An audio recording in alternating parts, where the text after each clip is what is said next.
এই যে বড় বড় গলদা চিংড়ি গুলো কিনেছি, এই গলদা চিংড়ি দিয়ে আজকে করবো গলদা চিংড়ির মালাইকারি, জামাই ষষ্ঠী স্পেশাল।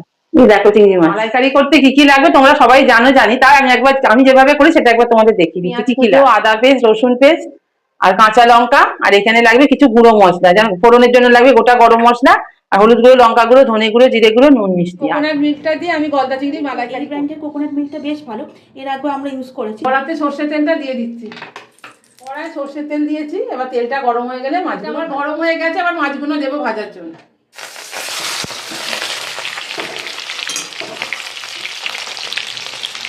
মাছটা ভাজা হয়ে গেছে, আমি তুলে নিচ্ছি, বেশি ভাজবো না তো, হালকা করে ভেজে দিচ্ছি।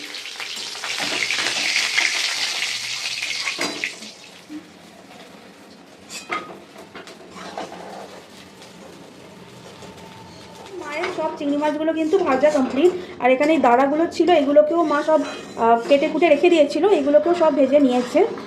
তো এবার বাকি প্রসেসটা মাছগুলো ভাজা হয়ে গেছে, এবার আমি গরম মশলা, তেজপাতা মা দিচ্ছে। তেজপাতা, গোটা গরম মশলার মধ্যে আছে দারচিনি, লবঙ্গ, এলাচ। এখানে দুটো বড় সাইজের পেঁয়াজ কিন্তু এখানে দেওয়া হচ্ছে, আর এরকম স্লাইস করে কাটা আছে।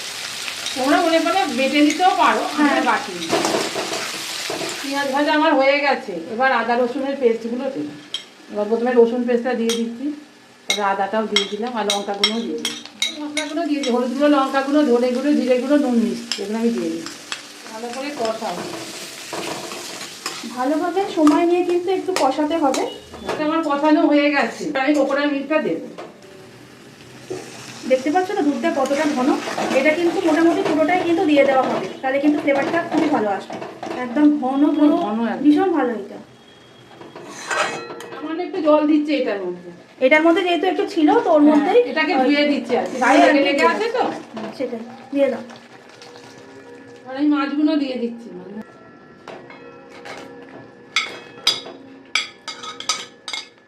সাবধানে একটু করতে হবে, কারণ মাছগুলো বেশ অনেকটাই বড়, যাতে ভেঙে না যায়, এটাই হচ্ছে আসল কথা।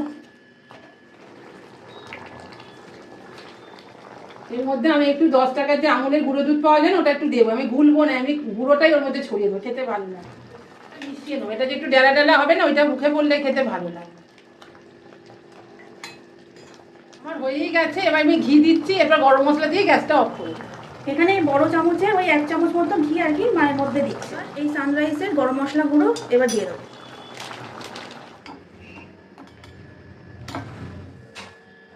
এই দেখো আমার রেডি হয়ে গেছে গলদা চিংড়ির মালাইকারি। রেসিপিটা তোমাদের কেমন লাগলো কমেন্ট করে জানিও। তোমরা এইভাবে করো, ভালো লাগবে।